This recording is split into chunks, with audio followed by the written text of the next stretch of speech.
हम आपके लिए बंगाल में घटी सरकटे की एक सच्ची कहानी लेकर आए हैं। दिवाकर बचपन से ही लखनऊ में पला बड़ा था और वो कई सालों बाद वापस अपने गांव जा रहा था, जो कि वेस्ट बंगाल और बांग्लादेश बॉर्डर के एक छोटे से कोने पर था।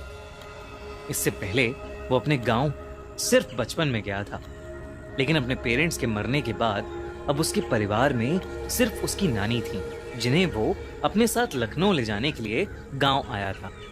वो गांव के पास पहुंच तो गया, लेकिन वहां की मेन सड़क बारिश की वजह से खराब हो गई थी। उसने देखा तो पास में ही एक साइन बोर्ड था, जो कि जंगल के रास्ते से उसके गांव की तरफ इशारा कर रहा था। दिवाकर ने वो रास्ता तो ले लिया, लेकिन उसे नहीं पता था कि वो रास्ता लेना उसकी जिंदगी की सबसे बड़ी गलती बनने वाला है। शाम ढल रही थी और जंगल का वो रास्ता एकदम सुनसान था।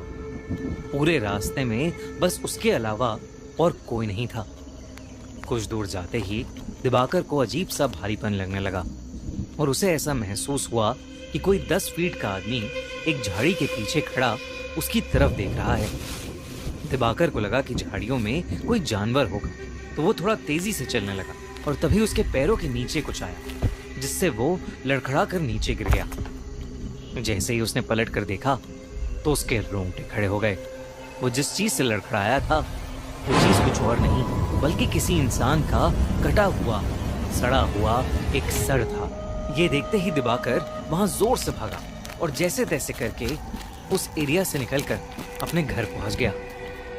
उसकी नानी उसे देखकर बहुत खुश थी और साथ ही हैरान भी। खुश क्योंकि उन्होंने दिवाकर को कई सालों बाद देखा था, और हैरान क्योंकि उसके पूरे कपड़े कीचड़ में सने हुए थे। उसने अपनी नानी को बताया कि वो जंगल वाले रास्ते से आया और उसे वहां एक कटा हुआ सर दिखा। ये सुनते ही उसकी नानी का चेहरा एकदम सफेद पड़ गया। उन्होंने बताया कि वो जंगल का रास्ता गांव में कई सालों से सुनसान है, क्योंकि वहां स्कोंदो काटा यानी सर कटा रहता है।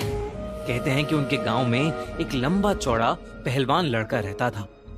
एक दिन उसे एक लड़की से प्यार हो गया और जब उसने उस लड़की से अपने प्यार का इजहार किया तो उस लड़की के परिवार वालों ने उसको बहुत मारा और उसकी बहुत बेइज्जती की। उस दिन के बाद से वो लड़का एकदम पागल हो गया और उसने अपने पागलपन में एक रात उस लड़की को जान से मार डाला।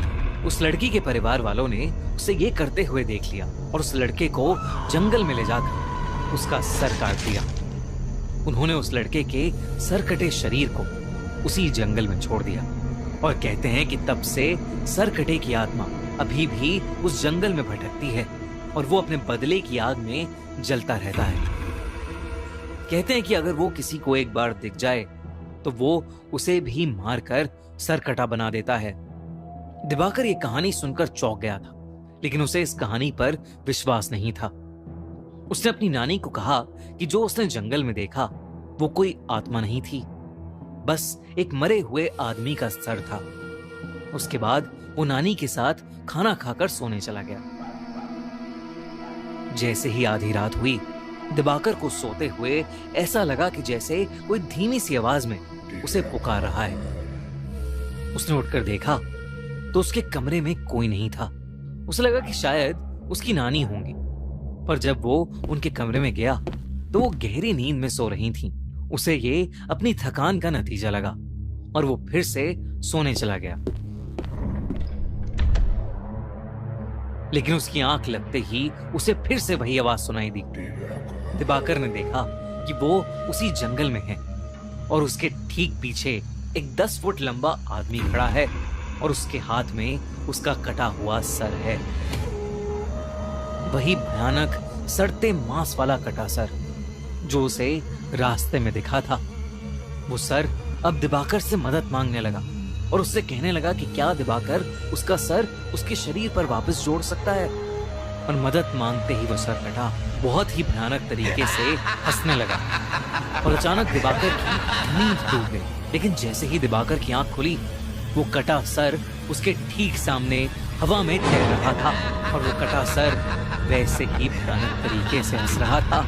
दिवाकर के होश उड़ चुके थे, लेकिन वो अपने बिस्तर से हिल ही नहीं पा रहा था। वो डर के मारे जोर से चीखा और तभी उसकी नानी उसके कमरे में आई और उन्होंने कमरे की लाइट्स ऑन कर दी। लाइट्स ऑन करते ही वो कटा सर वहां से गायब हो गया।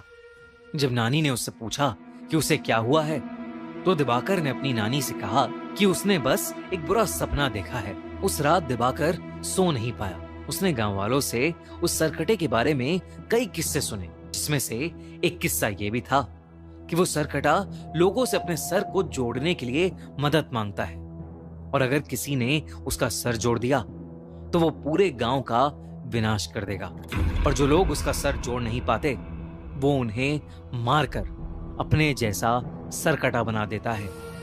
उस रात जब दिवाकर अपने कमरे में सोने के लिए गया तो उसने देखा कि खिड़की के बाहर एक अजीब सा लंबा सा आदमी शॉल ओढ़े खड़ा है। वो देखते ही दिवाकर घबरा उठा। अचानक से उसका दम घुटने लगा। उसने देखा कि उस सरकटे का सर उसके ठीक पीछे है और वो अपने बालों से उसका गला दबा रहा है। इससे पहले कि वो कुछ कर पाता, उसे कमरे में एक तेज हवा का झोंका महसूस हुआ और वो एकदम से बेहोश हो गया। कुछ देर बाद जब दिवाकर की आंख खुली तो उसकी नानी उसके सामने थी। दिवाकर अपनी नानी को देखकर रोने लगा और उसने अपनी नानी को सरकटे के बारे में सब कुछ बताया। उसकी नानी बेहद घबरा उठी। दोनों ने डिसाइड किया कि वो सुबह होते ही उस गांव को छोड़ देंगे। उसकी नानी दिवाकर के कमरे में उसके साथ ही लेट गई। लेकिन कुछ ही पलों में जब नानी की आंख खुली तो दिवाकर बेड पर नहीं था। उन्होंने पूरे घर में उसकी तलाश की लेकिन वो कहीं नहीं मिला।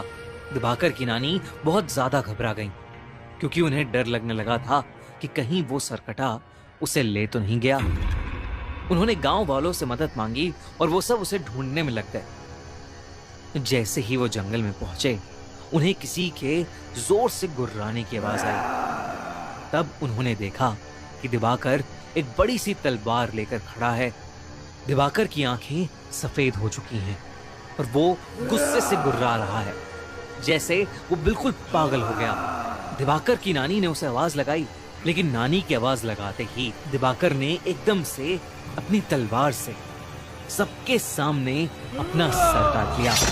ये देखते ही सब गांव वाले वहां से भाग गए और उसकी नानी वहीं जमीन पर गिरकर रोने लगी। सालों बाद किसी ने सरकटे के हाथों एक मौत देखी थी और इसीलिए उस घटना के बाद सभी लोगों ने उस गांव को हमेशा हमेशा के लिए छोड़ दिया। कहते हैं कि बंगाल में उन जंगलों में अब एक नहीं बल्कि कई सरकटे भटकते हैं जिन्हें स्कोंदा कोटा या कोंदा कोटा भी बोला जाता है। तो हमारे चैनल को सब्सक्राइब कीजिए और हमारी लेटेस्ट वीडियोस की नोटिफिकेशन के लिए बेल आइकन दबाना मत भूलना।